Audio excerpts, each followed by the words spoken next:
नमस्कार, मैं राहुल नागपाल और आप देख रहे हैं सोशल मीडिया। मैं लाल किले पर हूं और लाल किले पर आज संत गुरु रविदास जी की शोभा यात्रा उनके जन्म दिवस के उपलक्ष्य में निकाली जा रही है। मेरे साथ युवा नेता वीरेंद्र हैं और वीरेंद्र हाल ही में दिल्ली का विधानसभा चुनाव केजरीवाल के सामने नई दिल्ली पर बहुजन समाज पार्टी के चुनाव चिन्ह पर फाइट करके आए हैं। उनसे राजनीतिक चर्चा भी करेंगे, उनसे गुरु रविदास जी के जयंती से संबंधित भी चर्चा करेंगे।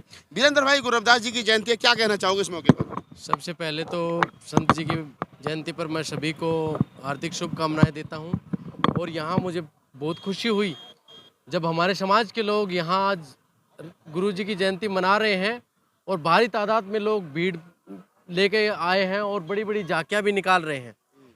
तो ये झांकियाँ जो है ये हमारे विचारधारा को आगे बढ़ाने के लिए बहुत अच्छा एक स्टेप है।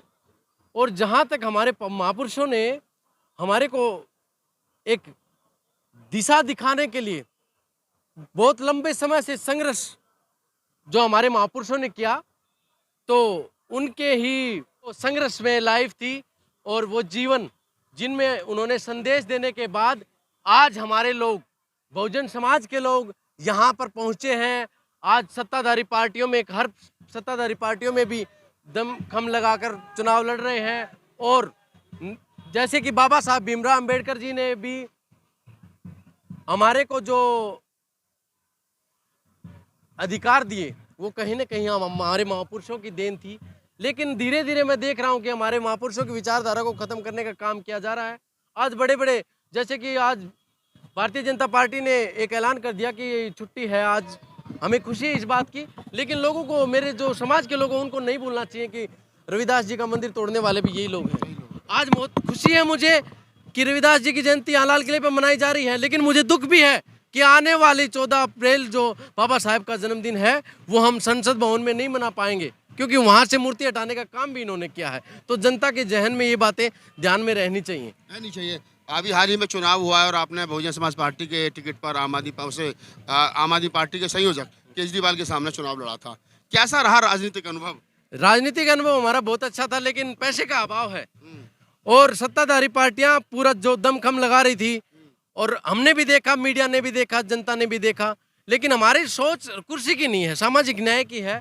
हमारे जो विचार हैं, हमारे महापुरुषों के विचार हैं, वो धरातल पे पहुंचे। हम ये चाहते हैं, हमारी कुर्सी का लोभ नहीं है हमें। हम चाहते हैं हमारा समाज जागरूक हो और एक समय आएगा जब जनता इन सब को जो ये नंगा नाच करके दिखा रहे हैं इनको नकार देगी।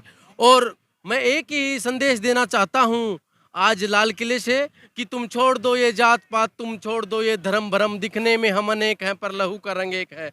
तुम जान ले लो मेरी मगर मेरे वतन को छोड़ दो, कहना अगर गलत मेरा तो मुझको भी फांसी तोड़ दो। मेरे समाज के लोग अगर हमारे पुरखों को पढ़ते हैं तो इनके बहकावे में बिल्कुल नहीं आएंगे और आने वाले समय में एक अच्छी सत्ता इस दिल्ली में नहीं पूरे देश में काबिज करने का हम प्रयास करेंगे। और जन जन की बात हो, हर जन की बात हो, जन जन की बात हो और हर एक व्यक्ति को समान अधिकार मिले। हम ऐसी न्यायप्रिय व्यवस्था इस देश में चाहते हैं। ऐसी न्यायप्रिय व्यवस्था इस देश में चाहते हैं। आप वीरेंद्र हैं और वीरेंद्र छात्र नेता के साथ साथ आजकल बहुजन समाज पार्टी के प्रत्याशी के रूप में, जैसे मैंने बताया, उन्होंने चुनाव लड़ा था और वो केजरीवाल को हराने में कहीं ना कहीं उनका भी एक बहुत बड़ा योगदान जो है वो रहा है। इस पूरी बातचीत के बारे में आपकी क्या प्रतिक्रिया हमें कॉमेंट सेक्शन बताइए। धन्यवाद।